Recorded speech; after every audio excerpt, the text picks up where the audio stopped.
Olá pessoal, tudo bem com vocês? Bem-vindo a mais um encontro da nossa catequese online. E hoje a gente vai falar um pouco sobre a solenidade de São Pedro e São Paulo. Então, nesse domingo, dia 28 de junho de 2020, nós celebramos a solenidade de São Pedro e São Paulo, que foram figuras muito importantes dentro da nossa igreja, e hoje a gente vai falar um pouquinho sobre eles. Então, antes da gente começar, só queria perguntar para vocês se vocês fizeram a atividade da semana passada e mandaram foto para o catequista de vocês. É muito importante que vocês entrem em contato com o catequista enviando a atividade, porque já que vocês não estão podendo participar da catequese online, né, por videochamada, então vocês têm que mostrar para o catequista que vocês estão participando aqui dos vídeos e fazendo as atividades. Então, vamos iniciar o nosso encontro fazendo uma oração inicial, pedindo a presença do Espírito Santo no nosso meio, para que ele venha nos iluminar a nossa mente, o nosso coração, para que a gente possa ouvir a palavra de Deus e saber interpretá-la e levá-la para a nossa vida. Em nome do Pai, do Filho e do Espírito Santo. Amém. Vinde, Espírito Santo, enchei os corações dos vossos fiéis e acendei neles o fogo do vosso amor. Enviai o vosso Espírito e tudo será criado e renovareis a face da terra. Oremos. Ó Deus, que instruístes os corações dos vossos fiéis com a luz do Espírito Santo, fazei que apreciemos retamente todas as coisas, segundo o mesmo Espírito, e gozemos sempre de sua consolação, por Cristo Senhor nosso. Amém. Então, pessoal, para iniciar a nossa reflexão, vamos começar com um textinho aqui indicado pelo nosso encontro de hoje. O nome do texto é Por que ir à igreja? Eu vou ler para vocês. Certo dia, um frequentador da igreja escreveu para o editor de um jornal e reclamou que não faz sentido ir à igreja todos os domingos. Eu tenho ido à igreja por 30 anos, escreveu ele, e durante esse tempo eu ouvi uns 3.000 sermões. Mas, para dizer a verdade, eu não consigo me lembrar de nenhum deles. Por isso, eu penso que estou a perder o meu tempo a ir à igreja, e os padres estão a desperdiçar o tempo deles a pregar sermões. Esta carta iniciou uma grande controvérsia na coluna Cartas ao Editor, para prazer do editor do jornal.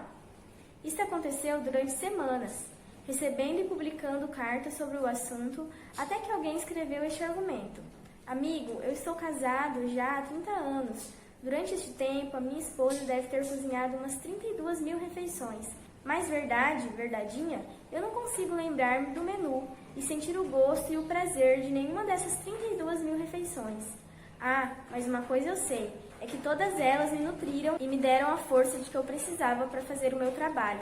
Se a minha esposa não me tivesse dado essas refeições, eu estaria hoje fisicamente morto.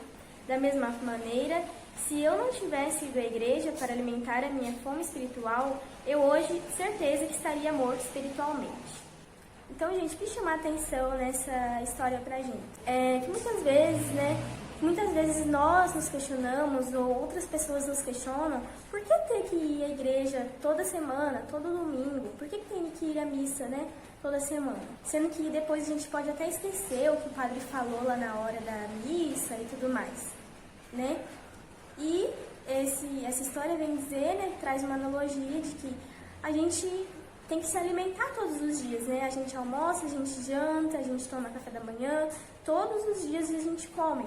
E a gente não lembra o que a gente comeu durante todos os dias da nossa vida e também não consegue sentir o gosto daquelas comidas novamente, né? E assim também é a igreja. A gente pode até esquecer algumas coisas que o padre fala na hora da missa, algumas coisas que acontecem, mas se a gente não for toda semana ali alimentar o nosso coração com aquela palavra, alimentar a nossa alma ali com a Eucaristia, a gente não vai ter força para que o nosso espírito, né, siga ali bem alimentado, forte para superar todas as dificuldades. Assim como o nosso corpo também tem que se alimentar, né, de comida, para que a gente esteja fisicamente bem, com saúde, forte, disposto para poder trabalhar, estudar, fazer tudo que a gente tem que fazer no nosso dia a dia. A gente tem que se alimentar também de Deus, né, da palavra de Deus, da Eucaristia, para a gente poder estar forte espiritualmente, né? Então, pessoal, agora a gente vai fazer as leituras. Hoje são 2 leituras. A primeira leitura é uma leitura do Evangelho de Mateus, que vai falar um pouco sobre Pedro, né? São Pedro, hoje para nós. E uma leitura da segunda carta a Timóteo, que vai falar um pouquinho sobre Paulo, que é São Paulo, como a gente conhece hoje, certo? Então, a primeira leitura, que é do Evangelho de Mateus, é Mateus, capítulo 16, versículos de 13 a 19, certo? Repetindo, Mateus, capítulo 16, versículos de 13 a 19. Proclamação do Evangelho de Jesus Cristo segundo Mateus. Glória a vós, Senhor. Jesus foi à região de Cesareia de Filipe e ele perguntou aos discípulos: quem dizem as pessoas ser o Filho do Homem?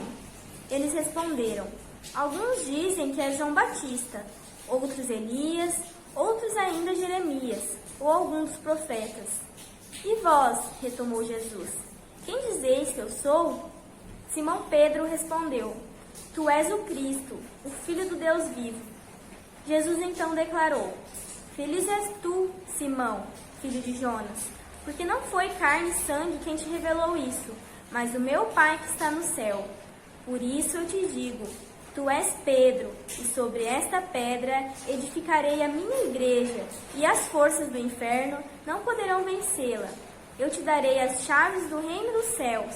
Tudo que ligares na terra será ligado no céu, e tudo que desligares na terra será desligado no céu. Palavra da salvação, glória a vós, Senhor. E agora, antes da gente começar a reflexão, vamos fazer a segunda leitura, que é uma leitura da segunda carta a Timóteo. Então, pessoal, a segunda leitura eu vou falar para vocês agora qual é. É da 2 Timóteo, capítulo 4, versículos de 6 a 8 e de 17 a 18. Então, vou repetir para vocês. É a 2 Timóteo, capítulo 4, versículos de 6 a 8 e de 17 a 18. Quanto a mim, já estou sendo oferecido em libação, pois chegou o tempo da minha partida. Combati o bom combate, terminei a corrida, guardei a fé. Desde agora está reservado para mim a coroa da justiça que o Senhor, o justo juiz, me dará naquele dia. Não somente a mim, mas a todos os que tiverem esperado com amor a sua manifestação. Mas o Senhor veio em meu auxílio e me deu forças. Assim pude completar a proclamação da mensagem para todas as nações a ouvirem. E eu fui libertado da boca do leão. O Senhor me livrará de todo o mal que me queiram fazer e me salvará, admitindo-me em seu reino celeste. A Ele a glória pelos séculos dos séculos. Amém. Então, pessoal, o primeiro texto, né, que é a leitura do Evangelho de Mateus, como eu falei, fala sobre Pedro, né? Fala de quando Jesus perguntou ali aos discípulos quem as pessoas diziam que ele era. Os discípulos falaram e depois ele pergunta aos próprios discípulos: quem vocês dizem que eu sou? E Pedro responde, né? Tu és o Messias, o Filho de Deus. E Jesus fala que tu és Pedro, né? E sobre essa pedra edificarei a minha igreja. Então, Jesus confia ali a sua igreja a Pedro. E ali na carta, né? Paulo está falando ali do momento em que, no fim da sua vida, né? Que ele vai ser morto e ele fala que ele conseguiu cumprir a sua missão, né? Que apesar de tudo, Deus deu força para que ele enviasse a sua mensagem. Pedro e Paulo, eles são celebrados no mesmo dia, né? Porque os dois, eles foram martirizados. Martirizado, que a gente costuma dizer na igreja, é quando uma pessoa morreu, foi morta, por seguir Jesus, né? Pela sua fé em Cristo. Então, os dois foram mortos pela sua fé em Cristo. Pedro, ele foi crucificado de cabeça para baixo e Paulo teve seu pescoço cortado. Então, os dois, eles morreram, né? Eles deram a sua vida por causa do amor que eles tinham a Deus, né? Então, Pedro e Paulo, eles representam bem a nossa igreja, né? Pedro como chefe dos discípulos, aquele a quem Jesus deu autoridade sobre a igreja. Ele mostra que Jesus tem autoridade, que a igreja de Cristo tem autoridade aqui na terra, né? Quando Cristo fala, tudo que ligares na terra será ligado no céu, e tudo que desligares na terra será desligado no céu. E Paulo, né, que mostra qual é a missão da nossa igreja, né, a missão de evangelizar, né. Paulo, que foi um grande missionário, que saiu para falar sobre Jesus, né, para evangelizar todas as pessoas. Então, ele também é um grande representante da nossa igreja.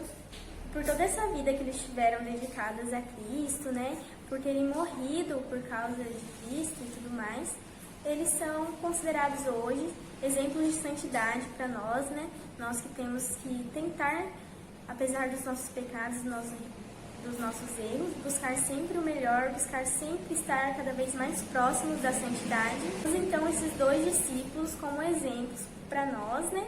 Assim como tantos outros santos que também são exemplos para nós dentro da nossa igreja. Pessoal, para vocês responderem sobre esses dois textos que a gente leu, sobre o Evangelho de Mateus e segunda carta a Timóteo, responderem no caderno enviado para o catequista de vocês essa semana, tem as seguintes perguntinhas. O que mais nos chamou a atenção neste texto? O que nos tocou? Qual a mensagem que ele traz para a minha vida, para a igreja, para a sociedade? E daí, além dessas perguntinhas, tem uma coisa para vocês pesquisarem aí. Pode pesquisar na internet ou com alguém que vocês conheçam, que entenda da igreja. São Pedro tem dois símbolos que estão sempre com ele, que são a chave e a pedra. E São Paulo tem um símbolo também que o representa, que é o globo terrestre. Então vocês vão perguntar qual o significado desses símbolos. O símbolo da pedra e da chave para São Pedro e o símbolo do globo para São Paulo. Então, pessoal, para a gente poder finalizar o nosso encontro de hoje, vamos fazer a oração do Pai Nosso, certo? Pai nosso que estais no céu, santificado seja o vosso nome. Venha a nós o vosso reino, seja feita a vossa vontade, assim na terra como no céu. O pão nosso de cada dia nos dai hoje, perdoai as nossas ofensas, assim como nós perdoamos a quem nos tem ofendido, e não nos deixeis cair em tentação, mas livrai-nos do mal. Amém. Estivemos reunidos em nome do Pai, do Filho e do Espírito Santo. Amém. Por hoje é isso, então, pessoal. Tchau, tchau. Até mais.